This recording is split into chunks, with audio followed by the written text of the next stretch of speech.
The Fog is another classic must-watch film from the 80s made by John Carpenter and one of my top horror films of all time. The Fog is set in the most quaint, cozy and nostalgic Californian seaport town that you can imagine, called Antonio Bay, and is essentially a film about a supernatural saga set into play many years ago.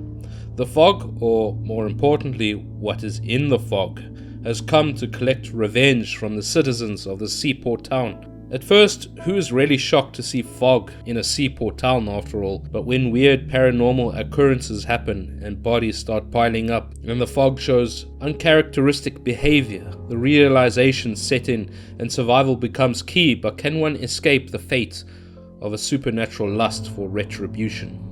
From the start of the film, we're drawn in with this old guy telling horror stories to some kids on the beach around the campfire. He begins telling the story of the film we're about to watch, and then the title screen pops up. John Carpenter's The Fog.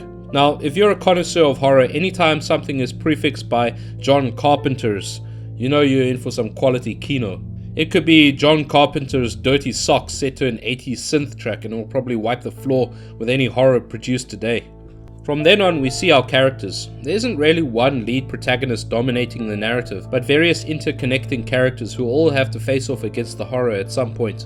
We have a hot, in an 80s kind of way, radio DJ, a hitchhiker played by Jamie Lee Curtis who hooks up with this one random guy, a priest who is shown to be a little bit of a cheapskate and a little bit slimy. Father, can I get paid? Why don't you come in at 6 instead of 4? There is also this older lady played by Jamie Lee Curtis's real-life mother, Janet Leigh, who's overseeing the centennial celebrations of the town. Early on, a bunch of supernatural ghostly activity is noticed by our characters, and then the hot 80s radio DJ, who is also responsible for giving weather reports, notices an unusually large fog bank rolling in against the wind. Hey, there's a fog bank out there. It is made clear soon after in the film that the fog is a thing of which to be afraid. It isn't known then what is in the fog, just that it brings nothing good. Only later is it revealed what's really in the fog via a grim discovery by the priest. I like this kind of tension, which is similar to how in Alien or Aliens you had those motion trackers. That beeping became almost horrific as the alien itself. Same case here with the fog. 6. That's inside the room. It's reading right, man, look. Well, you're not reading it right. 5 meters, man. 4. What the hell? I like to call this the terror of the unseen. I won't spoil the rest of the film for those who've not watched it, so I won't tell you any more about the plot, only to say that tension is kept throughout the film and the ending is satisfying in an 80s horror kind of way. The film's soundtrack is another excellent synth composition by John Carpenter.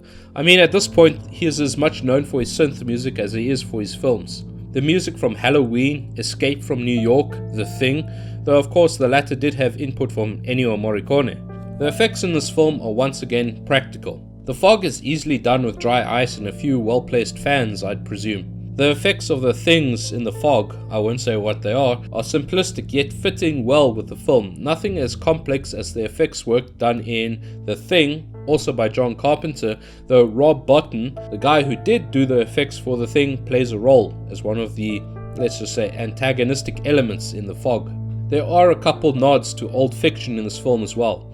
The old guy telling stories at the beginning of the film is Mr. Mucken, perhaps a reference to Arthur Mucken. Then there is a main character called Blake, whose name is also one of Lovecraft's protagonists in The Haunter of the Dark. There is also a mention on the radio of Arkham Reef. John Carpenter is a big fan of cosmic horror and weird fiction, so I'm not at all too convinced that these names were just picked at random. It's really just a nice Easter egg, much appreciated to those who are into horror, and shows that Carpenter is one of us. The Fog is such a damn cozy film. Everything about it is just right. And as a lower budget horror film with a simple plot, it was exactly in the right hands to make it. If it was in the wrong hands, it would have been a forgettable mess. John Carpenter said he wasn't happy with the final product, but to me, at least, I think it's great. I honestly think it is the quintessential horror film. It is lacking in the philosophical depths reached by The Thing or In the Mouth of Madness, all created by John Carpenter, but it's great for what it is. a badass 80s supernatural horror film. The Fog is definitely recommended viewing in this Halloween season. Anyway guys, that's all I got for this video. Check back soon for the next one, or if you've been missing my channel, check back in the past catalog to see some of the previous videos I've done for this Halloween season. Also, if you're interested in finding something to read lately, check out thebizarchives.com, where you can pick up yourself some great weird fiction, some cosmic horror, some pulp fiction. It's a place I definitely recommend and I can't speak highly enough of. Anyway, I'll see you in the comment section and see you again in a few days with another video in this series. Cheers.